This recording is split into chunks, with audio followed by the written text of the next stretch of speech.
Lichens.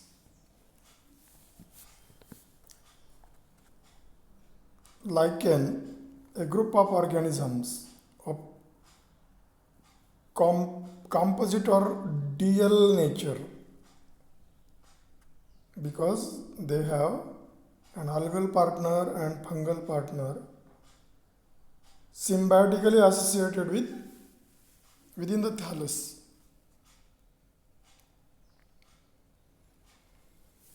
Fungal partner call it as a mycobiont. It forms bulk of the thallus, while algal partner call it as a phycobiont are few in number. The algal cells perform function of photosynthesis and fungal mycelium provides support and stores water. It also performs the function of reproduction. Lichens actually neither show characteristic of fungus or nor of alga. The external morphology, anatomy and physiology are entirely different from those of either of the components, neither like phycobiont nor like mycobiont. The algae in association may belong either to chlorophyta division or to cyanophyta division. The fungal partner is generally an ascomycete or very rarely basidiomycete. See here, lichens, it is a magic group of plants, we can say, a different type of association, actually a different form we can say, where two different organisms they live together and forms a single organism. So mycobiont and phycobiont they live together and they are beneficial to each other, where the fungal component, that is mycobiont, it protects the alga from desiccation, conserve water for alga do the photosynthesis, and food material is provided to the fungal partner. So like this, both are benefited. They live together, and this type of association is called as a mutualism. A classic example of mutualism is this lichen. So lichens, they occur in the nature. Actually about 16,000 species of lichens, they grow in wide variety of habitats. They grow on old walls, roofs of houses, leaves, bark of trees, or on soil and rock surfaces. They can grow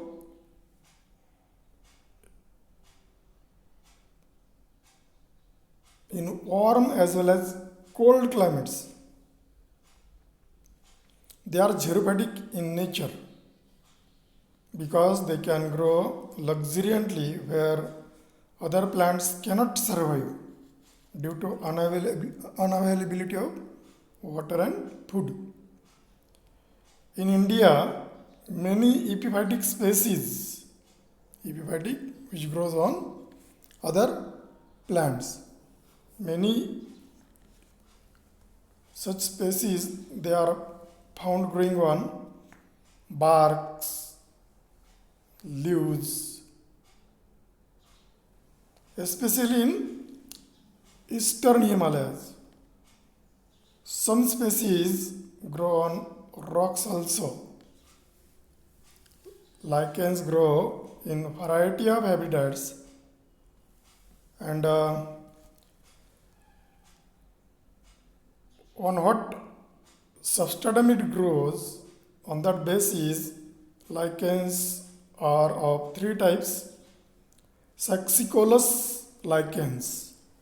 These lichens, they grow on rocks in cold region.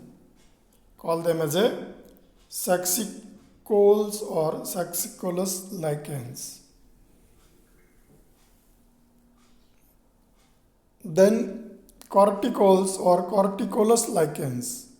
These lichens grow on bark of stem and leaves in tropical and subtropical moist regions of the world. They are epiphytic in nature. So when they grow on bark of stem and leaves, call them as a corticolous. When they grow on rocks, call them as succicolous. And when they are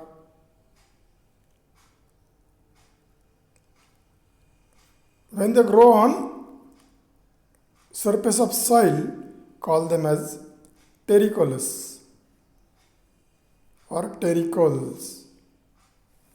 So on which substratum they grow, on that basis, three types we have seen: succicolous, corticolous and terricolous. The lichens cannot thrive in or near the polluted industrial areas.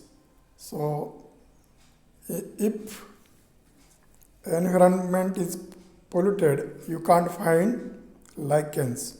So lichens grow where there is no pollution of the environment at all. Some of the examples of lichen, for example, Parmelia, Colema, Usnea, Cladonia. We'll go towards the types of lichen.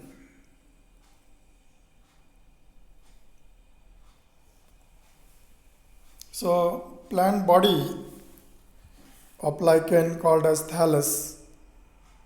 This thallus may be yellow, may be green, gray, orange, brown or red in color.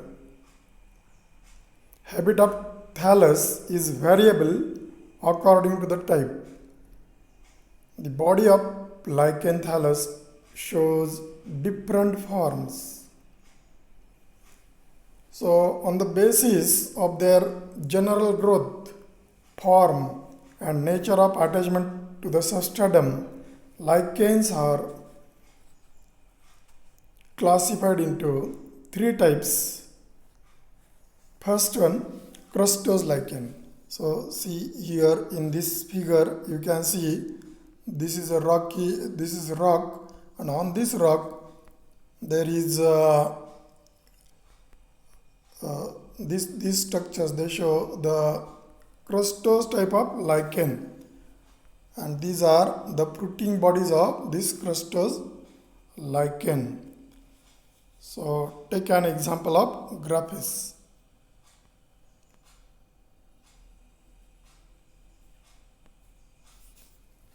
So what are the characteristic feature of the crustose lichen that we will see?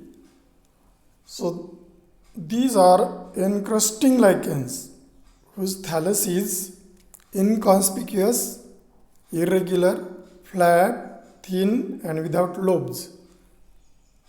See characteristic features of the lichen thallus. It is inconspicuous, irregular, flat, thin and without lobes. It appears as a thin layer or crust closely attached by its whole lower part to the rock or bark surface. They are attached to substratum so firmly that this thallus cannot be separated very easily from the substratum. And this thallus, it bears flat, rounded, apothecial fruit bodies. For example, graphis. Another example is a Lichianora. Rhizocarpon is the third example. So one type we have seen based on the general growth pattern, its form and nature of attachment of the thallus to the substratum. On that basis, that is crustose lichen. It is also called as a crustaceous lichen. And second type, that is foliose lichen, or also called as a foliaceous lichen. Foliaceous lichen, that is leaf-like. So one can say that these are leafy lichens. See here in this figure, the leaf-like structure you will observe. So thallus of this foliose lichen is flat, broad, lobed and leaf-like. See, as compared to the crustose lichen, thallus was inconspicuous in case of crustose lichen. Thallus was inconspicuous, irregular, flat, thin and without lobes. Now here in case of foliose lichen, thallus is flat, broad, lobed and leaf-like. It is horizontally spreading dorsiventral structure. It looks like dried twisted leaf. It is attached to the substratum only at its base.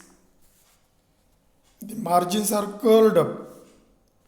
It grows on leaves or twigs, and it is attached to these substratums by rhizode-like outgrowths, which are called as a rhizine.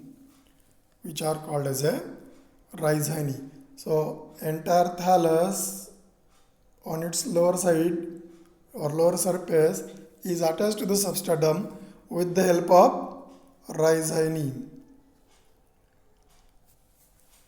which are rhizode-like structure. Actually not rhizoids, but they are primitive and that's why they are called as a rhizine. These rhizine, they do the function of absorption. They are absorptive in nature and provide support to the thallus. So this thallus, it bears rounded fruit bodies on the surface. For example, Parmelia. For example,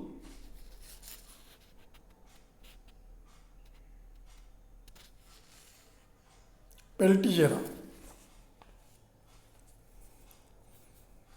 Then, on the same basis, third type, that is fruticose lichen, also called as a filamentous lichen, or third name, shrub-like lichen.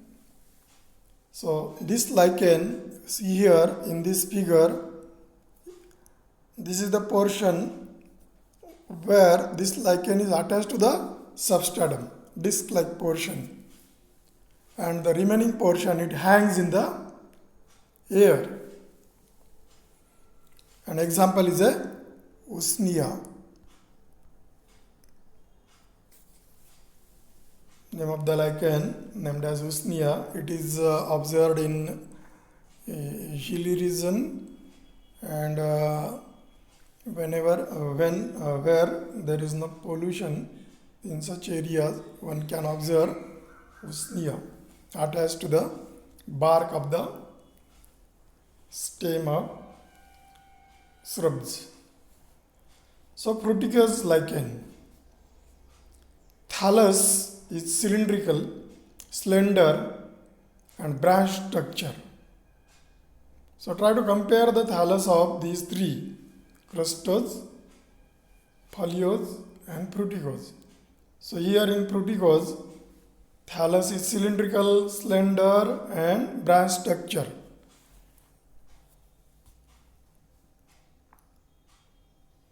It may be erect or pendulous. It is attached to the substratum, maybe rock, maybe twigs or leaves, by disc-like structure. Disc-like fruit body is called apothecia. See here, these are the apothecia.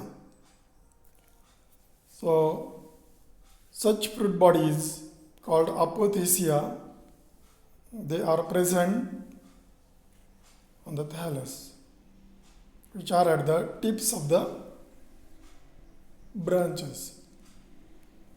For example, usnea.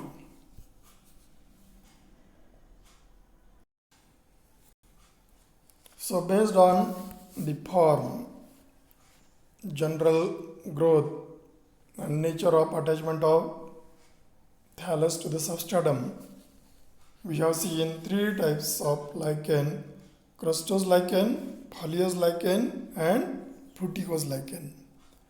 Then we will go towards next point, which is related with the structure, internal structure of the lichens.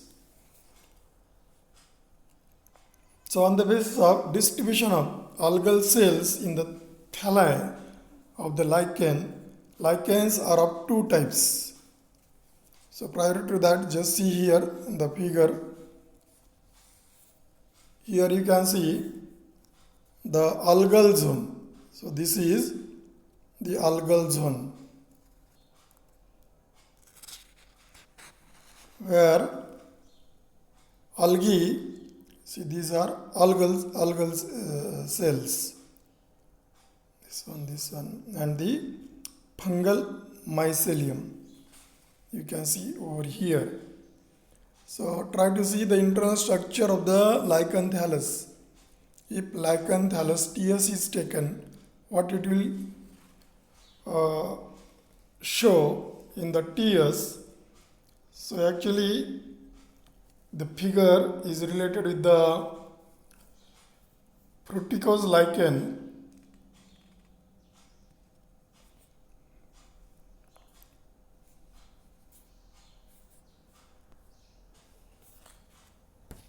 Then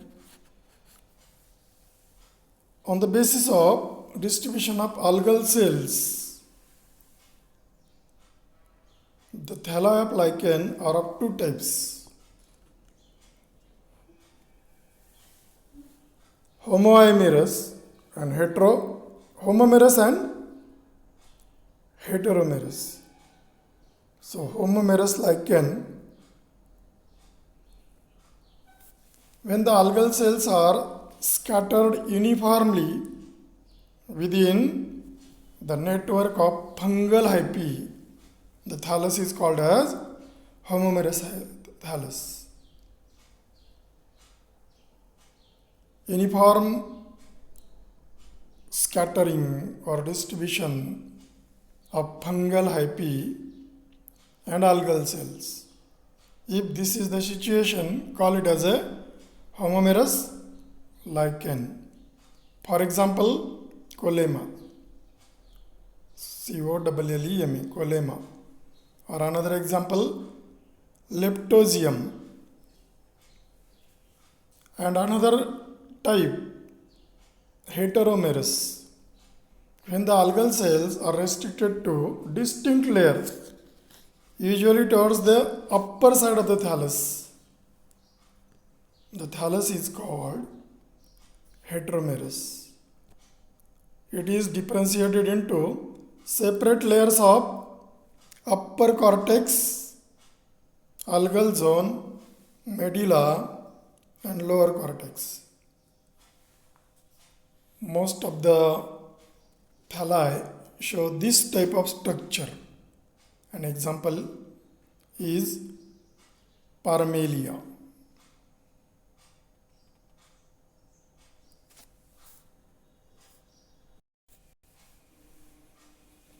Internal structure of heteromerous foliage lichen thallus shows four layers.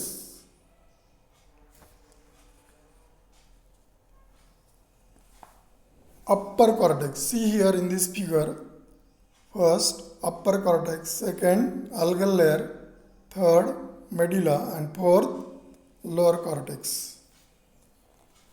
So upper cortex, the details of upper cortex. It is thick and protective layer of densely packed hyphae growing at right angles to the surface of the thallus.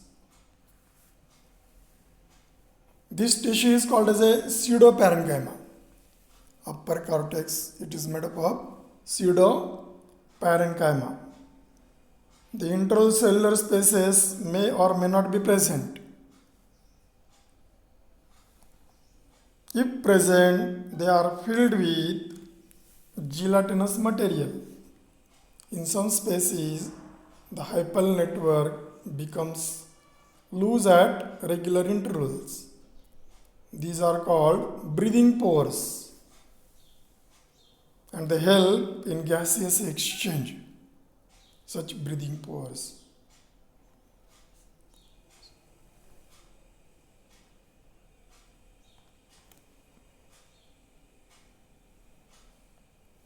A cuticle-like layer is present on the outer surface. Somewhere here, cuticle-like layer is present. Then second layer, algal layer or algal zone. Here we have shown it. It is second layer and it consists of network of fungal hyphae.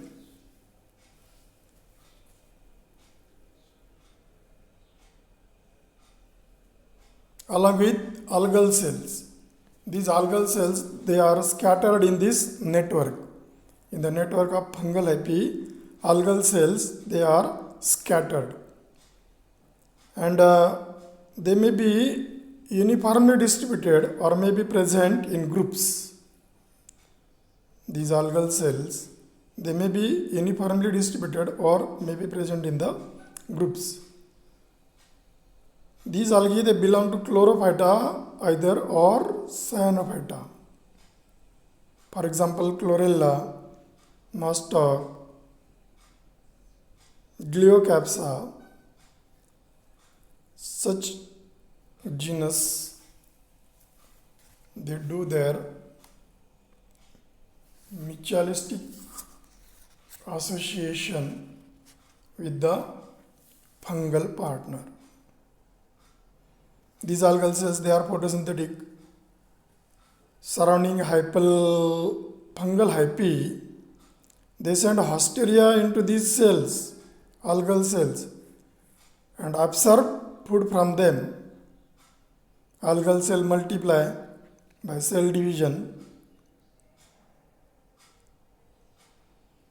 Now medulla.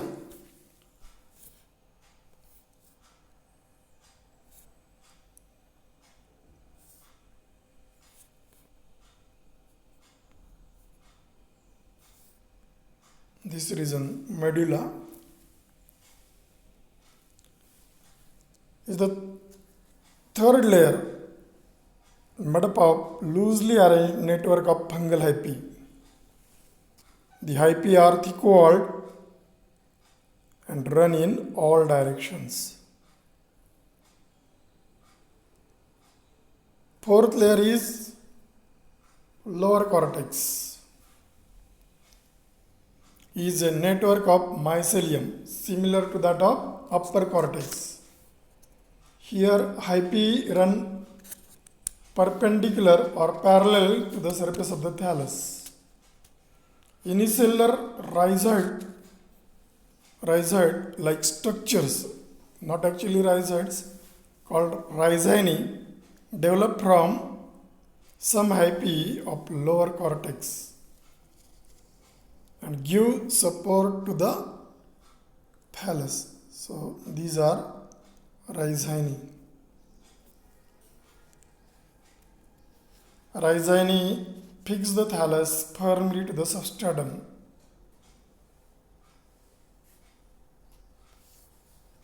So this is internal structure of the thallus of lichen.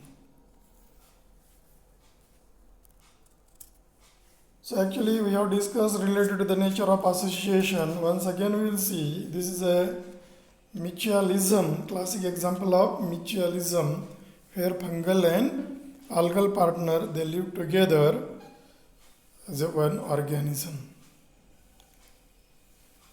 So thallus shows algal and fungal partners. The relation between alga and fungus in lichen is a mutualism.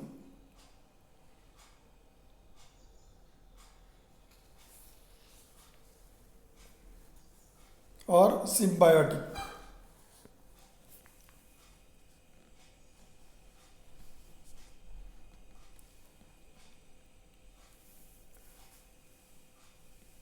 Both the partners are dependent on each other. Algal cells provide organic food material to the fungal cells and fungal hyphae. Fungal partner provides support by the rhizoids.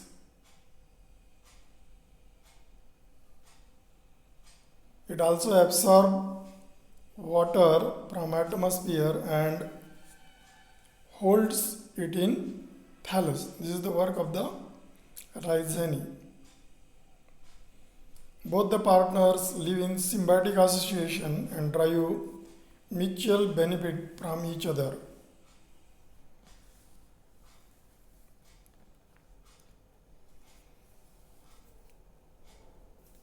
Now, economic importance or utility of the lichens. So many positive importances are there. Lichens are pioneers of vegetation. Pioneer, first to come, first in the place, like that. Crustose species grow on rock surface. We have seen crustose lichen. So these species they grow on rock surface where other plants they can't grow. They produce many organic acids which help to disintegrate the rock into pieces. Weathering of rock is the first step in the formation of soil.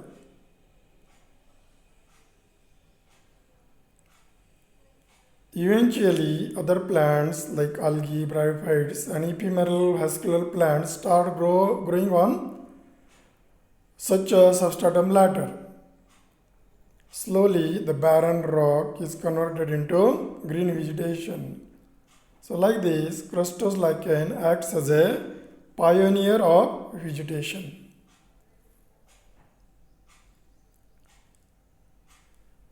Second, source of food and fodder. Lichens are source of food and fodder. So some species of lichens they are used by a human being as a food. In case of spices, one of the spice we use in Marathi it is called as a dagadful. That is actually a lichen. Lichens are eaten in salad season in Japan. In India, Parmelia species are used in spices.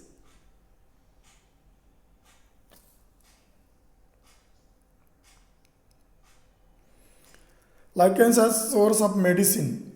So many species of lichens are used in medicine since olden days. For example, Peltigera canina. It is used against hydrophobia.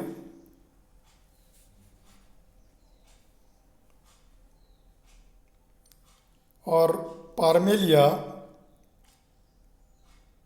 saxatilis, used for curing epilepsy. Species of Citraria and Cladonia, they are used against fever.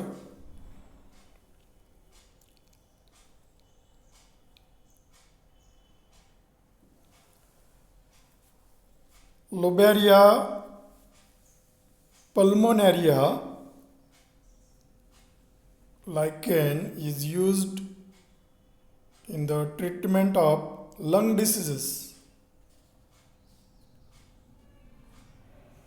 Usnea and Cladonia, these lichens, they are used, or these species of these lichens, they are used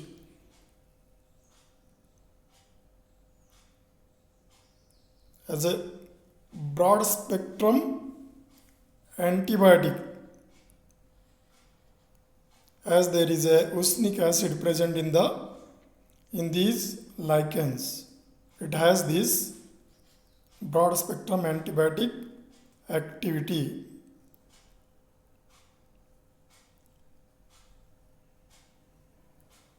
So these are some of the importances, or particularly medicinal importances.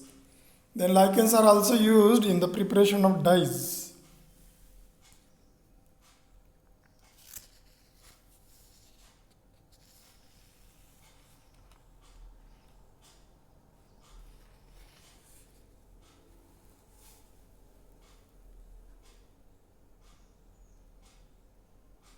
For example, Licanora and Rosella.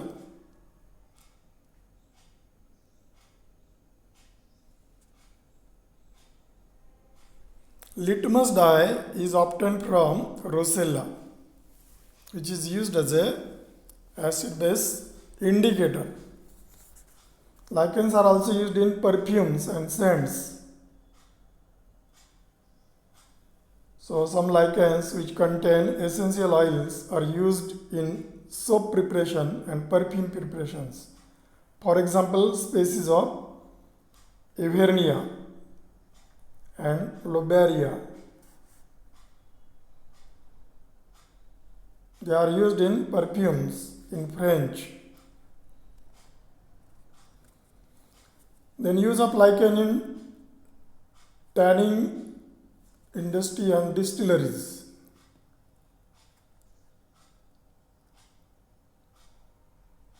So some lichens, they contain tannins and are used in tanning of animal hides. For example, Citraria. Species of Usnea and Ramalina, they are used in preparation of alcohol.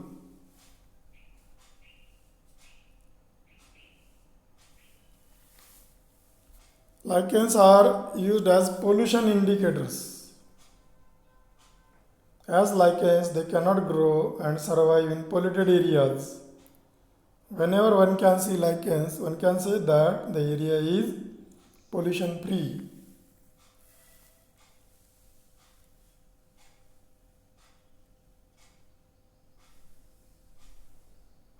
So these are some of the positive importances or uses of the lichens. So like this, we have seen this chapter in short, where some questions can be asked, like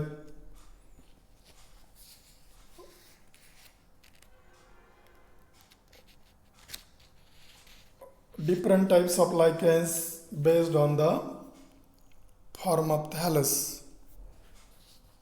So you will have to answer it like crustose, foliose and fruticose lichen. Then related question can be asked related to the internal structure of the lichen. So you will have to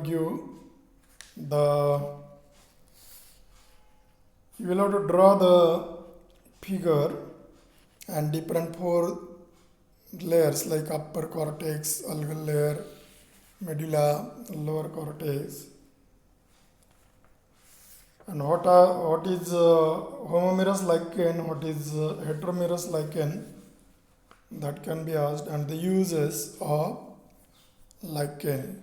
Such questions along with the objective type of questions or enlist the lichens for 1 mark can be asked. So like these questions you will have to choose from the video, listen video carefully and try to find out the prepare notes and try to find out the try to make the questions and try to find out the answers of these questions.